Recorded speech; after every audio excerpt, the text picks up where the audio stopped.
Good afternoon and welcome. Welcome indeed, yes, to a Wednesday edition of the Mark Moses Show podcast. As we're always broadcasting from the Anidjar and Levine Accident Attorney Studios. Take back control of your life called today. Yes, they are Anidjar and Levine Accident Attorneys. And joining me right now from a place I did not know existed, Oxford, Alabama. He is my great friend, Mike Parsons with Eastern Florida State College Athletics. Mike, how you doing today? I'm doing good. Doing good.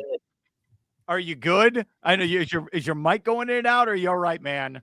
Yeah, I think I'm all right. You know, Oxford, Alabama, it's a little different. All right. All right.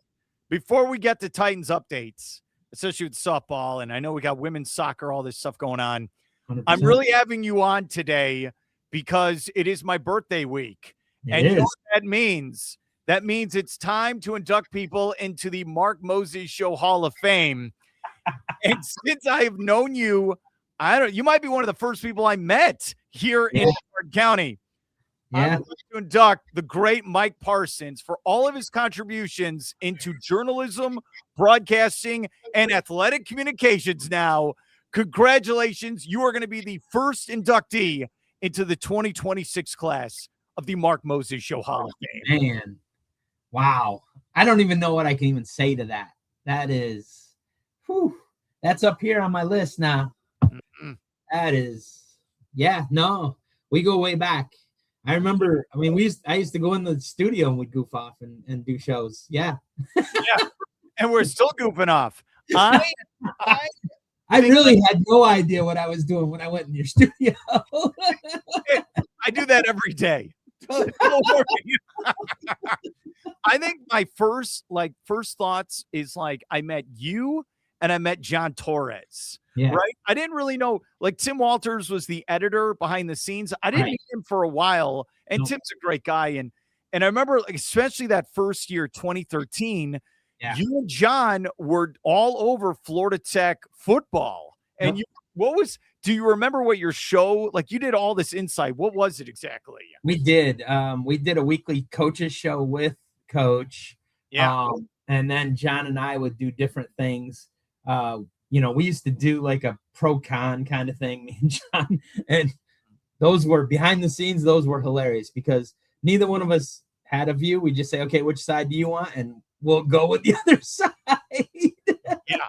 And so the other one I brought up the other day was I was over at USSSA, the complex there in Vieira, and we were touring stuff behind the scenes.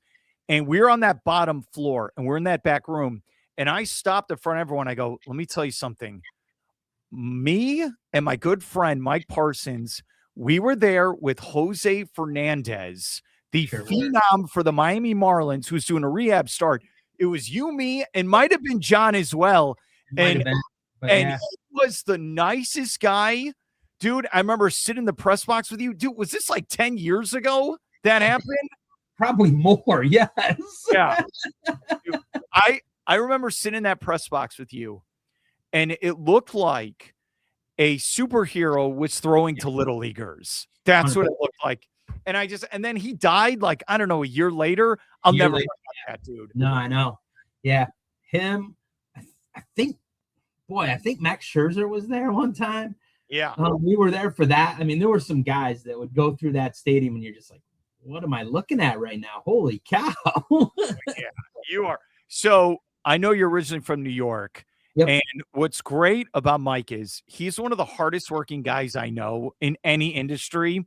So it's funny, he's doing 50 things at once, but at the same time, he's also looking at his phone to see updates on the Buffalo Bills and the New York Yankees. Is this right, Mike? When time comes. That's right. Yeah. All right. How long did you work for the Florida Today newspaper? Oh, over a decade. Is that why you came to this area, was to work for the paper? Yes. So I was over in Port Charlotte and I was working at the paper there. And one of my good mentors, he was at Florida Today back in the very beginnings of it. And he set this all up and he said, Mike, you're going over to Melbourne.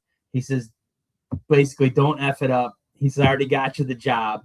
He's like, go there, you're gonna do great things. Because it was a small paper in Port Charlotte, and he would tell myself and Pat Obley, who Pat Obley has worked, he's covered Duke University basketball, he's done some great things. We were both there, and basically he had retired and he was at Port Charlotte just running the show.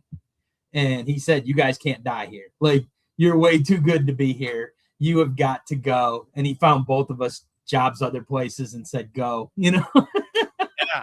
And so I came to Melbourne, and then I started from there.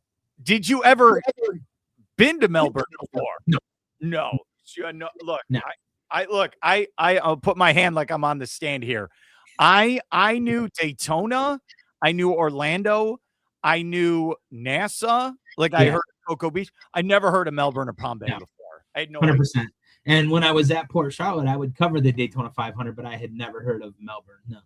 Melbourne or Florida Today, I'd never really heard of. What was the first job at the Florida Today then you had? My first job, I was on the sports copy desk, and it was myself, Hillard Grossman. I mean, there was like 8 of us. Jeff Navin was on there. There was, we're all around town still doing great things. Man. I came over here. I'm not kidding you. I ran like the whole night operation at Port Charlotte. And so I was just like I am now, just busy doing everything.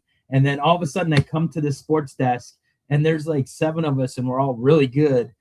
We would edit like 4 stories a night. And I'd be sitting there like, what am I doing here? There's no work here. Like, yeah. Don't worry, the universe heard you talking. But like I always do, I found a lot of work to do real fast there. You think of like how times have changed. I remember going to your guys' building on US 1, and you think of how big that building was and the staff that was there, and you just think of how things have changed. Now everyone works from home. It is crazy. All right, so what year did you leave the paper and then go over to Eastern Florida? Man, you're putting me on the spot. This is my 10th year. I'm going on my 10th year here at Eastern Florida. Congratulations on that, buddy. Yeah. That's awesome, right? And I can tell you for a fact, I never thought I would be doing this, but I love it. But if you would have asked me 15 years ago, I'd be like, you're crazy. Why would I ever do that? Look, what you do for a living is not easy. And if you don't believe me, if you're watching this right now, there's Saturday night, it's 1:00 in the morning, and you're getting an email from Mike Parsons. Okay. Hey, here's the update. Here's what's going on. You are a one-man wrecking crew. That's what you are. So I just want to say you're a great dude. He is even the DJ for basketball games behind the scenes. Okay. I have been known to do that. You never thought in a million years you'd be the PA announcer as well, trying to pronounce all these names. And they're all international players. I know you love it every single time. Never. And that was actually a security guard at Eastern Florida who told me I should try it. 100%. Should we blame this guy?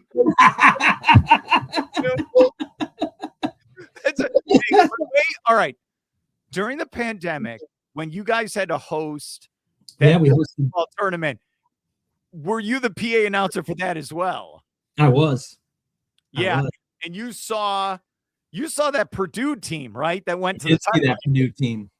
Yeah. It did. Can you remember? I'll really put you on the spot. What was the big man's name? I can't think of it now. I knew you were going to do that to me. He's like 7'4", looks like Frankenstein after a while. And he was amazing. On those rims, dude. And what's so great is, and I'm sorry, it's okay, you don't know the answer because I don't. Okay. I think about with you guys behind the scenes, all the famous people that have been there on campus that you were not allowed to tell the public about. That's my favorite. Because you had like Bill Self there from Kansas recruiting, and he stood in the corner of our gym, and we're all like, "Is that really him?" Tubby Smith. I walked by the gym one day. I'm not kidding you. Tubby Smith is sitting at our table in the gym. Talk about stopping in your tracks. You're like, wait a minute. Okay, all right, time out. What about Woj? Wouldn't he? Woj is sitting in the stands for 3 different games. I think there was 2 before we knew who he was, that he was here. He just went up in the stands and sat. I know people have come up to me saying they want this phone to get all the contacts out of here, and I won't let them. No, I'm stealing that Woj cell phone. That's the contact I want. That's the one. That's what I want. So before Jeremy got us on the map basketball wise, like Kaká was on our soccer field. Alex Morgan was on our soccer field. Oh yeah. Like, come on. Were you there? Were you there when Orlando City B is like, we want to play soccer here? So you're a part of that. That was like my first year. So I think my last year covering stuff and first year with the school, Orlando City B was at our field in the summer. Yeah, and we had that game where the actual big boy club came to play. Yes. Okay. When Nate Bargatze performed at the King Center, that was crazy. But no, when Orlando City played there, do you remember that night? How crazy that night? Yeah. Yes. No, that was crazy. The other one that was crazy is we hosted Stoke City for a game. Stoke City actually played on our field once, and we put bleachers behind the goals, and it was packed. And it was absolutely packed. And you were just like, this is nuts. What is this? Yeah, it was. Dude, I've known you so long. I remember when the Bills actually made the playoffs, and that was a miracle for you. What happened? It was something like, were you like in Miami and someone else had to win? I remember this. Yes. Because it wasn't Josh Allen. Was it? Who was your quarterback? Fitzpatrick? Or who was it? It was Fitzpatrick, I want to say. I think we might have been in Miami for the race. It might have been the Homestead race. Yeah, that's right. I like it. Yeah, look, dude, you're a great guy. All right, I'm going to try to say this next thing without trying to be emotional, but you deserve all the credit in the world for everything, and I appreciate you being my friend, okay?